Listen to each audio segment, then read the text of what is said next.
हेमावली तुम्हारी खड़ी हो रही है, वो परमात्मा तुमको मिल रहा, वो पर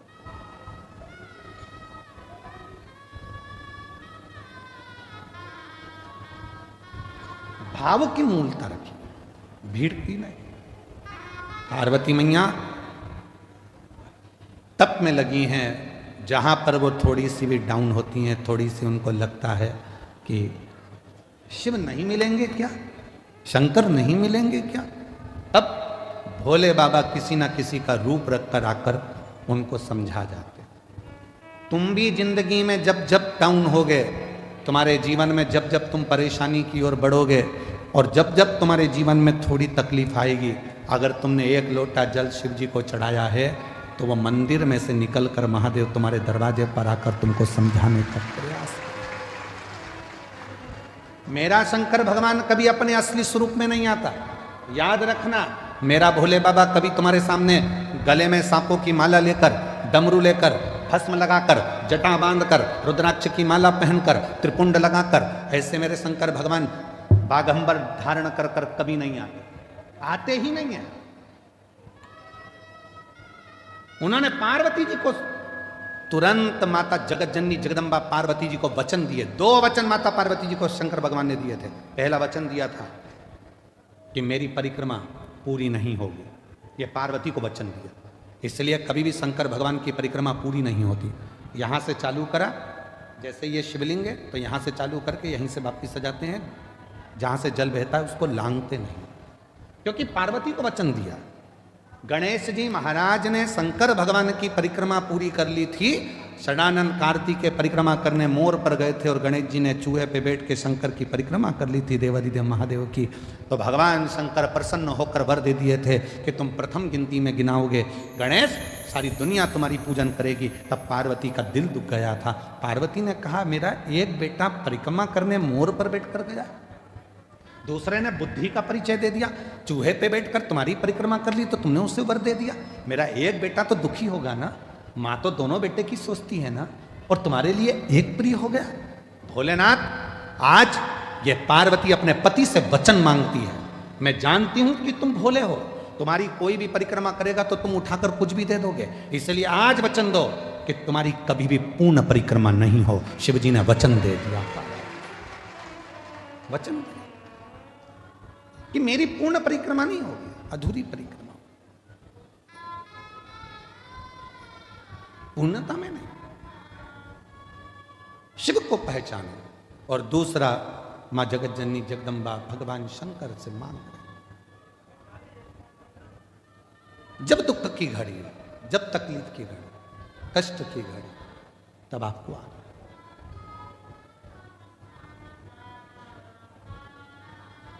इस रूप में नहीं।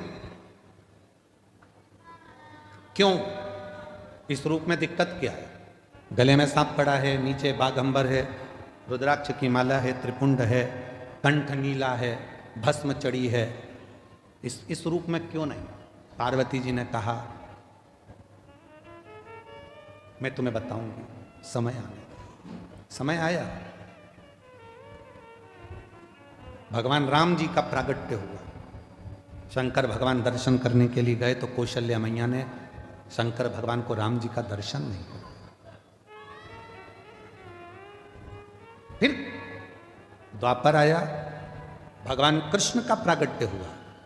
भगवान शंकर फिर दर्शन करने के लिए गए तो यशोदा मैया ने लाला का दर्शन नहीं किया। वो आप लोग एक लाइन गुनगुनाते, श्री कृष्ण के दर्शन करने चले सदा शिव गोकुल में, गली गली में शोर मचावे चले सदा शिव गोकुल में। यशोदा जी ने दर्शन कराया था भगवान को? नहीं। बाबा तुम्हारे गले में सर्प है, मेरा बच्चा डर जाएगा। बाबा तुम्हारा वेश बड़ा विचित्र है, इसको देखकर मेरा बच्चा डर जाएगा। ना राम जी का दर्शन कौशल्या जी कराती हैं, ना कृष्ण भगवान का दर्शन यशोदा जी कराती हैं। तो माता पार्वती जी ने वचन मांग लिया कि आज के बाद तुम्हारा भक्त अगर तुमको बुलाए तो इस रूप में मत जाना, कोई रूप बदल कर, उसी के परिवार का रूप रखकर, उसी के कुटुंब का रूप रखकर, उसी का अपना कोई रूप रखकर तुम चले जाना। क्यों? तुम्हारा ये स्वरूप अगर कोई देखेगा तो वो आपको कलिकाल में, कलयुग में, अगर बड़ौदा की गली में तुम जिस बंगले में रहते हो और बंगले के बाहर आकर शंकर भगवान बेल बजा, और बेल बजा के और अच्छा बढ़िया जोरदार, माता दरवाजा खोल, इतने में तो माता कुत्ते को छू कर दे। बोलो बोलो, सही है कि गलत है? बड़ी बड़ी वीआईपी कॉलोनी में आप लोग रहते हो, बड़ी वीआईपी गाड़ी में आप लोग घूमते हो, जरा विचार करिए, चौराहे पर अगर कोई मांगने वाला आ जाए ना तो तुम्हारी गाड़ी का कांच तुरंत चढ़ा लेते हो ऊपर, वो थपथपा रही है। अब जरा विचार करिए, कितनी विचारणीय बातें हैं। तुमने गाड़ी का कांच चढ़ा लिया और तुमने क्या कहा, मैं जब जब यहां से निकलती हूं ना, ये रोज भिखारियों ने ऐसे ही मांगने आते हैं। तुम तो इंसान थे जो तुमने गाड़ी का कांच चढ़ा लिया और रोज रोज मंदिर में जाकर भगवान भगवान, एक आध दिन भगवान कांच चढ़ा लिया तो तुम इंसान थे, उसने चढ़ाया तो फिर अभी छत्तीसगढ़ में एक कोई मंत्री, अब तो नहीं है वो मंत्री, पर उन्होंने बहुत बड़ी बात कह दी थी, उस पर हमारी बात पे कटाक्ष भी हुआ। उन्होंने कहा भगवान को भोग लगा, भगवान को तो राजसी ठाट मिलता है, भगवान के तो कपड़े बदले जाते हैं, भगवान को चांदी की थाली में भोजन मिलता है, भगवान तो भगवान है, खड़े रहते हैं। तो हमने उससे कहा कि एक काम करो, हम भगवान को हटा देते हैं, तुम खड़े हो जाओ, तुम खड़े। बहुत कठिन है महाराज। ये प्रसंग भी एक बार आया है। एक भक्त ने भगवान से कह दिया था, तुम कितने आराम से रहते हो, पंखा चलता रहता है, बढ़िया बढ़िया कपड़े पहन के आशीर्वाद देते रहते हो और मुस्कुराते रहते हो, सोने के जेवर, सोने के आभूषण, चांदी के बर्तन में भोजन, लोग तुम्हारी आरती उतारते हैं। एक दिन भगवान ने कहा कि तू खड़े हो जा मेरी जगह, हाँ, अगर मुझ में सुख दिख रहा है तो तू खड़े हो जा। तो कौन सी बड़ी बात है, हटो। भगवान हट गए। मैं जैसा खड़ा हूं वैसे की वैसे खड़े होना, थोड़ा सा मुस्कुरा और थोड़ा मुस्कुरा, हल्की सी स्माइल और दे, बस ठीक है, बिल्कुल एक जैसे पांव रख, सामने देखते रहे, बस इसी खड़े रहे।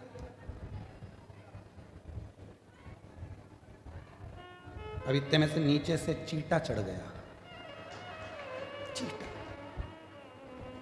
भगवान खड़े थे पास में, हिल मत जाना, ऐसे ही खड़े रहे, मुस्कुरा। अरे काय का मुस्कुराऊं, काट रहा है। भगवान बोले हम भी तो मुस्कुराते, मुस्कुरा। फिर एक आई, भगवान मेरी बहू को छोड़ा देते ना।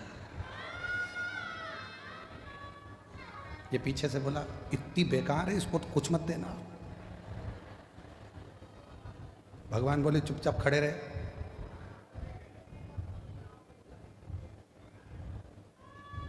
सवेरे की आरती हुई, पंडित जी ताला लगा के चले गए। ये बोला हट जाऊं, भगवान बोले काहे को, मैं हटा था, मुस्कुरा। तो क्या अब तो कोई देख ही नहीं रहा, तो मुस्कुराऊं काहे को, मुस्कुरा मुस्कुरा। शाम को पंडित जी आए, उन्होंने फिर आरती नारती करी, चांदी की थाली में भोजन ला के दिखाया। भूख लग रही है। भगवान बोले मैं खाता था, बस देखता था, देख ले, खाने को नहीं मिलेगा, मुस्कुरा। 2 दिन में चक्कर खा के नीचे गिर गया। भगवान के चरण पकड़कर बोला मैं इंसान ही रह सकता हूं, तू भगवान ही रह सकता। मेरे बस की बात नहीं है दुनिया के दुखड़े सुनना, ये मेरे बस की बात नहीं है। मैं मेरे बहुओं के दुखड़े सुन लूं, परिवार के दुखड़े सुन लूं, वही काफ़ी है। तेरे पास तो दुनिया के इतने लोग आते हैं, दुखड़ा रोते हैं, और तू कितनी कृपा करता है तो भी मुस्कुराता रहता है। भगवान कहते हैं मैंने दुनिया में सबको मुस्कुराहट दी है, केवल प्रसन्न रहकर दुख कटता रहता है, दुख कटता है। और शिवजी ने पार्वती जी को भी यह प्रसंग सुनाया। एक बार तुमरुका जी आए और तुमरुका जी ने आकर कहा कि ब्रह्मा जी को सृष्टि की रचना का भार आपने दिया। शंकर जी बोले सृष्टि की रचना ब्रह्मा जी कर रहे हैं। हाँ, तो सृष्टि में ज्ञान कौन देगा? सब कुछ ब्रह्मा जी अगर रच देंगे तो। शंकर भगवान बोले सृष्टि में जिन जिन को मैंने जन्म दिया वो सब ज्ञान देंगे, वो सब ज्ञान देने वाले। ज्ञान तो हर एक जीव से मिल जाता है, बस लेने वाला चाहिए, केवल लेने वाला चाहिए। ज्ञान तो कभी भी प्राप्त होता है। एक पति पत्नी रात को सो रहे थे और रात को सोते सोते सोते सोते इतने में पत्नी रात को 1:30 बजे उठ गई, और 1:30 बजे उठकर उसने पति को हिलाकर बोला पति से, सुनो जी, सुनो तो, बोल, मुझे नींद नहीं आ रही है। तो पति बोला मुझे आ रही है, सुन देना।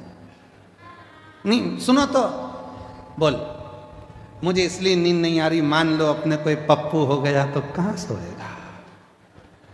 पति बोला कैसी मूर्खों जैसी बात करती है। पति थोड़ा सा नींद में था, इधर खसक गया, बोला इधर सो जाएगा, सो जा। पत्नी सो गई। 2:30 बजे फिर उठ गई, पति को बोला उठो। पति बोला अब क्या हुआ? मान लो अपने को एक पप्पी हो गई छोटी सी, तो वो कहाँ सोएगी? पति और खसका, इधर सो जाएगी, मेरे को सो जान दे, सुबह ड्यूटी पे जाना है, तू सो जान दे। पति और खसक गया। 3:30 बजे फिर जग गई, उठो। पति ने पूछा अब क्या हुआ? अपने को एक और पप्पू हो गया तो वो कहाँ सोएगा। पति बेचारा और खसका। अब पलंग तो पलंग है, कोई शासन की रोड थोड़ी ना कि खसकते जा। खसकते से पलंग से धड़ से नीचे गिर गया। नींद में तो था ही, कमर का कुस्का चले गया, कमर टेढ़ी हो गई।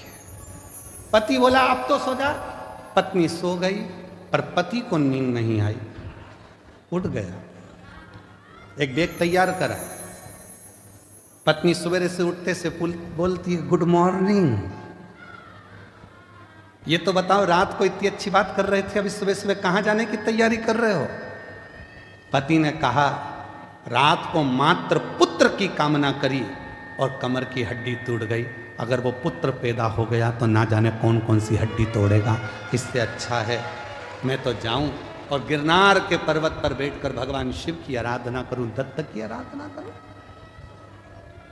ज्ञान कभी भी पैदा हो सकता है, ज्ञान कहीं पर भी प्रकट हो सकता है, बस उसको लेने वाला चाहिए। और भगवान शिव कह रहे हैं तुमरुका जी से, प्रकृति में ऐसा कोई नहीं है जो हमको ज्ञान नहीं देता। चिड़िया हमको चहकना सिखाती है, मोर हमको नाचना सिखाता है, कोयल हमको गुनगुनाना सिखाती है, गाना सिखाती है, नदियां हमको सिखाती हैं कि हमेशा निरंतर चलते रहो, बढ़ते रहो, पीछे मुड़कर मत देखो। पर्वत सिखाते हैं कि तुम्हारी उन्नति तुम्हारे हाथ में है, मेरे जैसे विशाल बन जाओगे, बढ़ते रहो। समुद्र तालाब सिखाते हैं कि जितना मैं गहरा हूं उतनी जिंदगी में तुम गहराई को धारण करो। पृथ्वी सिखाती है कि धैर्य रखो। संसार में जितने जीव जंतु हैं, संसार में जितने भी जीव हैं, वो सब हमको सिखाते हैं। जो निर्जीव हैं वो भी सिखाते हैं, वो हमको सिखा रहे हैं, पर हम सीखने को तैयार नहीं है।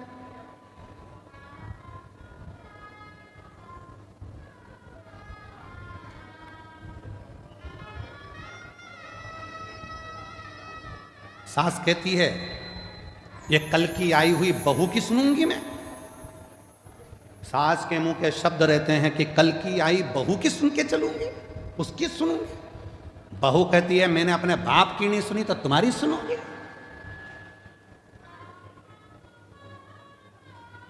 बेटा कहता है मैं तुम्हारी नहीं सुनूंगा ऑफिस में। बाप कहता है मैं बेटे की नहीं सुनूंगा, मैंने पाल पोस के बड़ा करा है, दुकान मेरी है, व्यापार मेरा है, मैं नहीं सुनूंगा। बेटा कहता है मैं बाप की नहीं सुनूंगा। दोस्त दोस्त से कहता है भाई मैं तेरी सुनने वाला नहीं हूं। समाज के लोग एक दूसरे से कहते हैं समाज में हमारा भी वजूद है, हम नहीं सुनेंगे तेरी। कोई किसी की सुनने को तैयार नहीं है तो क्या सियोर वाला महाराज सुनेगा? कोई किसी की नहीं सुन रहा, सब अकड़ में मैं नहीं सुनूंगा, मैं नहीं सुनूंगा, मैं नहीं सुनूंगा, मैं नहीं सुनूंगा। कौन सुनेगा? किराया दे दिया करो, सियोर वाला महाराजा जाएगा, बड़ौदा में सुन के चले जाएगा, उसमें क्या दिक्कत? एक सुनने वाला भी रख लो जो तुम्हारी सुने। अकड़ को त्याग दो। शंकर भगवान ने पार्वती को अपना बनाने से पहले कामदेव को जलाकर भस्म कर दिया, क्योंकि जहां काम होता है वह अहम भी आता है। जहां काम होगा वहां हम आएगा। किसी किसी के मन में विद्या का अहंकार हो जाता है। लंकापति रावण को देखो ना, उसने भी कह दिया था मैं विभीषण की सुनूंगा, विभीषण की, ये मुझे सुनाएगा। फिर एक दिन कह दिया ना ना तुम चुप रहो, मैं तुम्हारी भी नहीं सुनूंगा। मंदोदरी से कह दिया तू मेरी पत्नी है, मैं तेरी सुनूंगा। और किसी की नहीं सुनी तो आखिरी में पूरा लंका जल के भस्म हो गई, परिवार नष्ट हो गया, बर्बाद हो गया लंकापति रावण। इसलिए शिव महापुराण की कथा कहती है शंकर जी के परिवार में ऐसा नहीं है कि कोई किसी की नहीं सुनता। शिव के परिवार में शंकर भगवान की सब सुनते हैं, इसलिए शिव परिवार श्रेष्ठ माना गया। इसलिए शिव परिवार श्रेष्ठ माना गया। गणेश जी भी शंकर जी की सुन रहे हैं, पार्वती जी भी शंकर जी की सुन रही है, कार्तिकेय भी शंकर जी की सुन रहे हैं, सर्प भी सुन रहा है, मोर भी सुन रहा है, चूहा भी सुन रहा है, नंदी भी सुन रहा है, शेर भी सुन रहा है। और अगर शेर नहीं सुनता शंकर भगवान की तो शंकर भगवान का क्या बागंबर होता?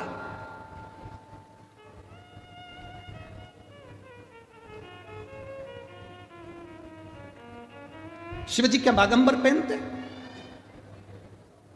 ये तन पर भगवान शंकर के जो बागंबर आया, जिस बागंबर पर शिव जी बैठते हैं, शेर की खाल पर बैठते हैं, शेर की खाल बागंबर भगवान तन पर धारण करते। किसने किसने किसने दिया उनको? एक दिन पार्वती जी बोल दी भगवान शंकर से चौसर खेलना है। शिव जी ने कहा खेल लो, आओ चौसर खेलो। अब पत्नी है, धर्म पत्नी है, बैठ के बातचीत चले, दोनों के विचारों का आदान प्रदान हो।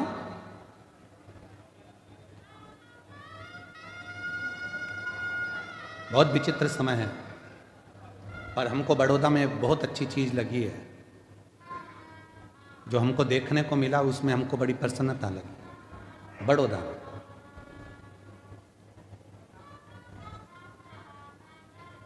बड़ौदा में एक एक नारी, एक एक जीजी, एक एक बहन, एक एक स्त्री खाली नहीं बैठी है। कुछ ना कुछ काम भले वो घर से कर रही है चाहे बाजार से कर रही है, पर वो पति के साथ कदम से कदम मिलाकर आगे बढ़ रही है। ये भारत की।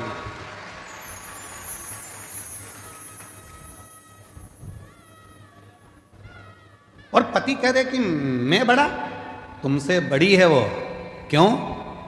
रोटी बनाती है और रोटी कमाने जाती है। बनाती भी है और कमाने जाती भी है। बहुत अच्छा लगा। कई माताएं घर में ही फाफड़ा बना रही है, पैकेट पैक करके बेच रही हैं। कोई कुछ बना रहा है, कुछ बनाकर बेच रहा है। अभी एक भैया जी आए थे, उनकी धर्म पत्नी वो गाय के गोबर के श्रृंगार कुछ गाय आदि बनाती हैं, गणेश जी बनाती हैं, वो बेच। सबका अपना अपना कर्म, प्रसन्नता है। और कहीं कहीं की ऐसी भी हैं जो बेवकूफ बनाती हैं, ऐसा भी है। काम कुछ नहीं है और पूछो तो जैसे ही काम कुछ नहीं और मायके से फोन आ जाए, बेटा क्या कर रही थी? मम्मी इतना काम, इतना काम, इतना काम, इतना काम, पूछो मती। तो तूने करा क्या बेटा? आज बर्तन वाली नहीं आई क्या? मम्मी आई थी, मांझ के चली गई। तो भोजन बनाने वाली नहीं आई क्या? मम्मी आई थी, बना के चली गई। फिर पोछे वाली नहीं आई क्या? नहीं मम्मी आई थी, पोछा लगा कर चली गई।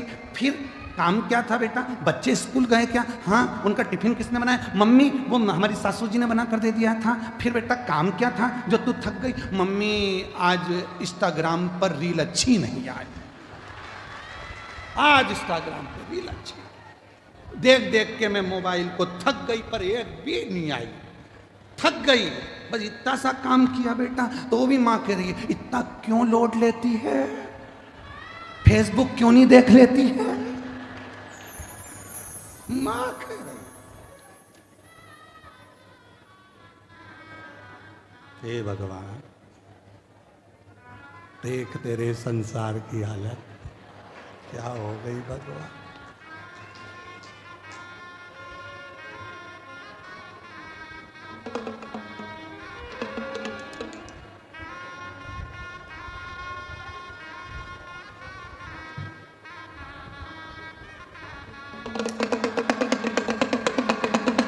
जाग जाओ, मौका है, जाग। ये मौका बार बार नहीं आने वाला, अभी भी मौका है, जाग जाओ। थक गए। मैं बड़ौदा की मेरी जीजियों को बहुत बहुत प्रणाम कर कर कहता हूं, मेरी जीजियों, आज तुम्हारा भाई इस कथा के पंडाल से बहुत खुश होकर जा रहा है कि मेरी जीजियां रोटी बनाती भी हैं और रोटी कमाती भी। मेरी जीजियां रोटी बनाती भी और रोटी कमाती भी हैं, कदम से कदम मिलाकर साथ चलती। आज मेरी बड़ौदा की जीजियों को देखकर खुश हूं। आज लग रहा है कि मेरे जीजाओं का साला हूं। आज दमदारी है, प्रसन्नता है, आज अच्छा लग रहा है। अब तो तुम्हारी सास भी बुराई करेगी तो छाती तान के कह दूंगा, मेरी बहन से मत बोल दियो। दमदारी है। उसने रोटी बनाती भी है और रोटी कमाती भी है।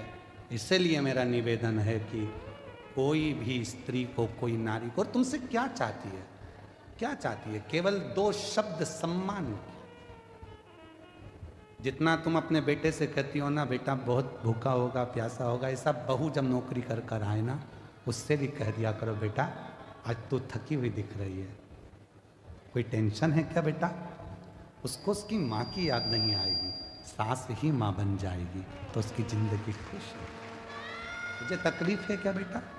मीठे 2 बोल चल, मीठे तो, और कुछ नहीं। और मेरा बहुओं से भी निवेदन है, तुम्हारी सास को भी तुमसे ना धन, ना दौलत, ना संपदा, केवल उसको शुरू से उसको सम्मान मिला है। इसलिए 2 शब्द सम्मान के दिया करो, तो वो बुजुर्ग माँ बाप भी आपके अपने। सम्मान, आदर।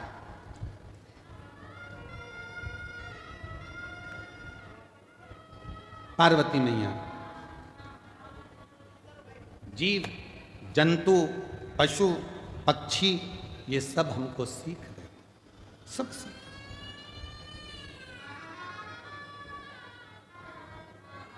ऐसा कोई नहीं है जो हमें सीख ना दे, बस लेने वाला चाहिए कि हमको उससे कितना ग्रहण करना, हमने कितना प्राप्त करना, हम कितना लेना चाहिए। और जितना जितना आप उस आनंद के साथ उस जीव से सीखेंगे, सीखना चाहिए, ग्रहण करना चाहिए, रखना चाहिए, पर हम ले नहीं।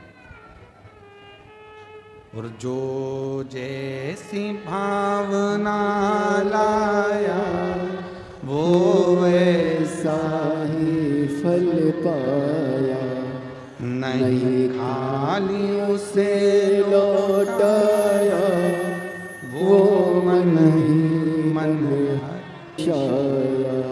और कर दिया माला माल काशी वाले लुटा दिया भंडार काशी वाले, लुटा दिया भंडार काशी वाले, कर दिया माला माल काशी वाले।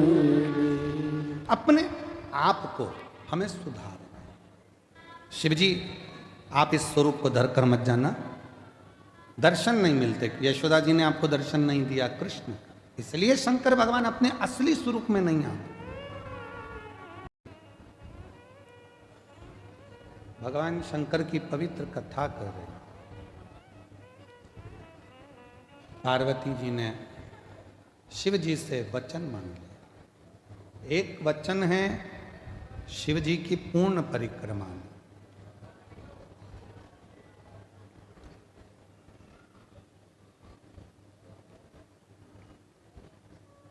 दूसरा वचन है कि अपने स्वरूप को त्याग कर जाओ, और जो जीव है, जंतु हैं, पशु हैं, पक्षी हैं, वो सब शिव के हैं। पार्वती जी ने कहा मेरे साथ में बैठकर चौसर खेलो। भगवान शिव चौसर खेलो। चौसर में पार्वती जी ने सारे वस्त्र शंकर भगवान के जो बागंबर था वो ले लिए। शिव जी के जो भी वस्त्र थे वो वस्त्र सब धारण कर। शिव जी नग्न वेशधारी थे। कर्पूर गौरम करुणावतारम संसार सारम भुजगेन्द्रहं सदा वसन्तं हृदयारविन्दे भवं भवामि सहितं नमामि। शिव नग्न वेशधारी होगा। नग्न वेश। एक वन में से निकल रहे थे।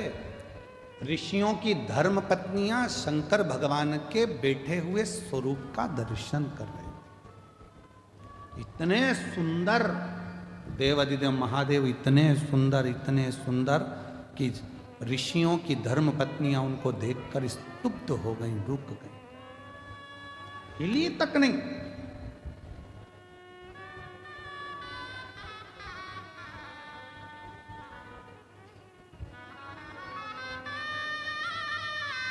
इतनी सुंदर है।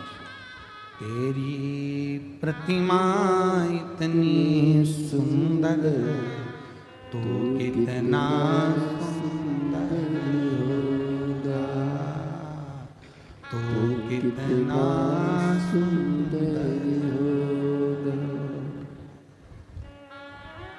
नाम है तेरा तारणहारा, कब तेरा दर्शन होगा।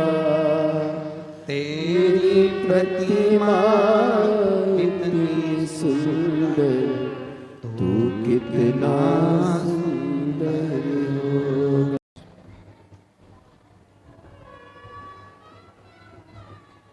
मेरी जीजियां जितनी बैठी हैं, ईमानदारी से बोलना, 25 साल बाद शादी के क्या औलाद हो सकती है? क्या संतान प्राप्त हो सकती है?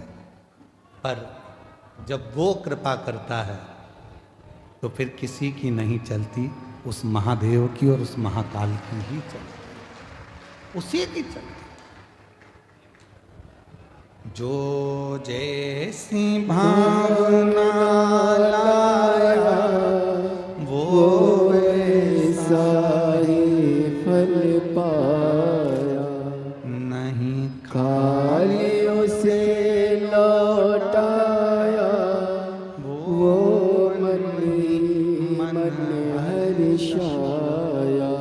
और कर दिया माला माल काशी वाले ने, लुटा दिया भंडार काशी वाले ने। जब वो कृपा करता है तो उसके आगे फिर किसी की नहीं चलती,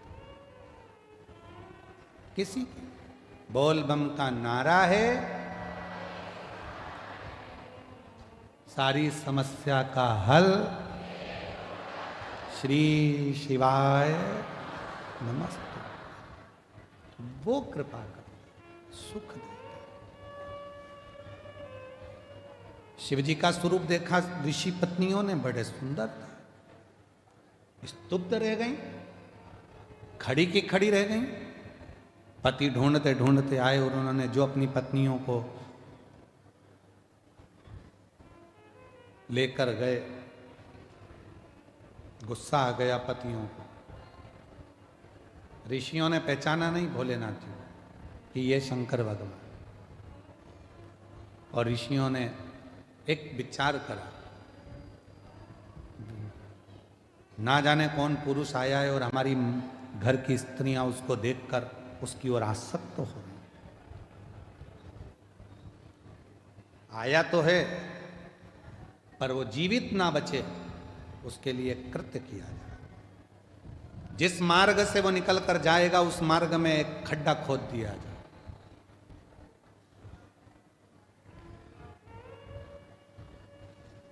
और उसी खड्डे में सिंह भी गिरेगा और जो वो नग्न वेश में बैठा है वो भी गिरेगा उसी खड्डे।